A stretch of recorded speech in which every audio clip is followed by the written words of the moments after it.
Voilà. Sergueï Lavrov est à Pyongyang. Regardez.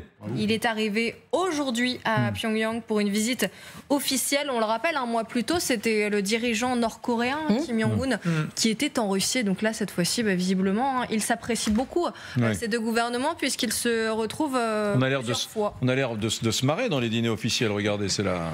Oui. Ouais. David Guetta. Surtout, ce qui est assez inédit, c'est que pendant cette visite, on apprend, et vous avez commencé à en parler tout à l'heure, Eric, que le Hamas serait directement ou indirectement lié à la Corée du Nord dans divers domaines, tels que le commerce des armes, l'orientation tactique et la formation. Voilà, c'est une information qui a été donnée par le Daily Telegraph, donc un quotidien britannique.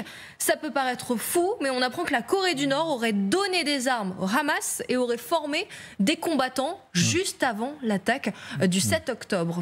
Qui a des éléments là-dessus? Moi, j'ai lu un article. Alors attendez, Général Richaud. J'ai vu un article et puis il y a une petite analyse. On sait qu'on a retrouvé des munitions de 122 mm, c'est-à-dire de l'artillerie sur ce front-là. Donc les munitions de 122 mm, elles viennent de Corée du Nord. Donc on peut penser que s'ils les forment, c'est vraisemblablement au tir d'artillerie. Et donc ils leur ont peut-être fourni de l'artillerie, ils leur fournissent des obus, etc. Alors ensuite, pour la formation des soldats, moi j'ai quand même des doutes. C'est une armée blindée, mécanisée, à l'ancienne, etc. Et là, ils font un combat asymétrique. C'est un combat de guérilla permanent. Et je ne vois pas très bien ce que, sur le plan de la formation des troupes, comme les Ukrainiens font avec nous, chez nous, avec le Royaume-Uni, etc., je ne vois pas ce que les Nord-Coréens pourraient apporter. Par contre, les former sur l'emploi des armes qu'ils leur donnent ou qu'ils leur vendent, ça, oui, c'est vraisemblable, c'est assez vraisemblable. Mesdames, Messieurs, temps mort.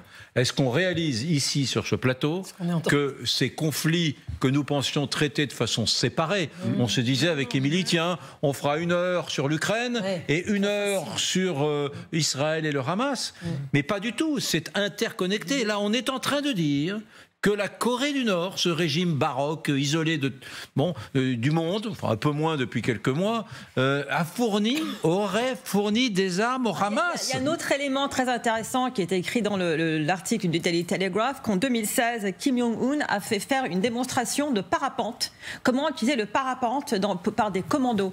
Et on se souvient que le Hamas, justement, est entré en Israël avec des parapentes le 7 octobre. Donc c'est vraiment très intéressant. Sur ces munitions...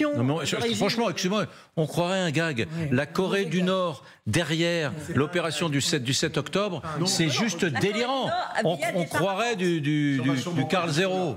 Mais dernière chose, sur ces munitions qui seraient à l'origine de la Corée du Nord, ce qui est encore plus intéressant, c'est que la question que les Coréens du Sud se posent, parce que c'est eux qui ont donné l'alerte, c'est qu'ils disent on ne sait pas si les achats, les fournitures ont été faits directement ou s'il y a vraiment toute une filière d'armement qui part de Corée du Nord qui alimente le Moyen-Orient.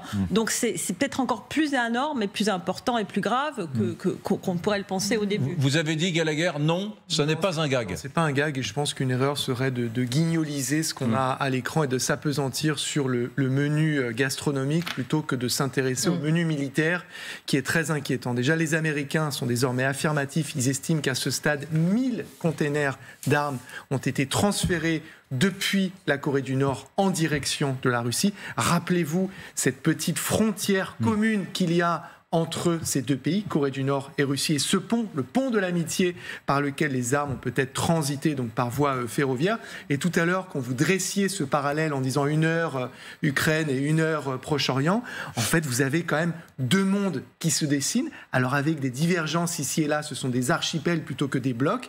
Et donc l'émission, c'est Ukraine contre Hamas.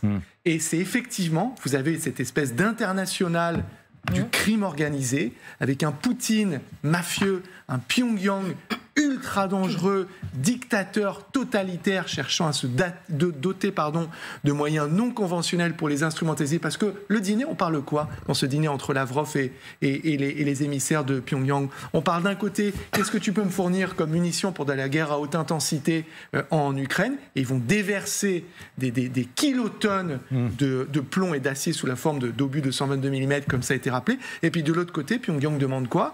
Mais qu'est-ce que tu peux me fournir comme moyen technologique satellitaire afin d'améliorer mes lanceurs d'armes conventionnelles et non conventionnelles. Donc vous avez dit wagon d'armes vers Moscou, vers la Russie depuis Pyongyang, et le Hamas?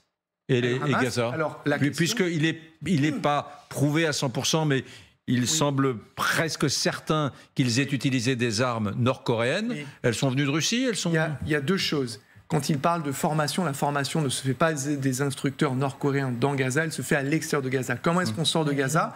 Eh bien, c'est une actualité brûlante, puisque à l'heure où on se parle, il y a 20 camions égyptiens chargés d'aide qui sont en train de rentrer dans la bande de Gaza par un point de passage dont on a beaucoup parlé, qui s'appelle Rafah. Vous pouvez rentrer par-dessus terre avec des camions, sortir légalement avec l'autorisation et des Palestiniens et des Égyptiens, ou alors il y a eu des tunnel dans lequel il a été possible de faire, et peut-être y en a-t-il encore, rentrer des choses légales et d'autres beaucoup moins légales.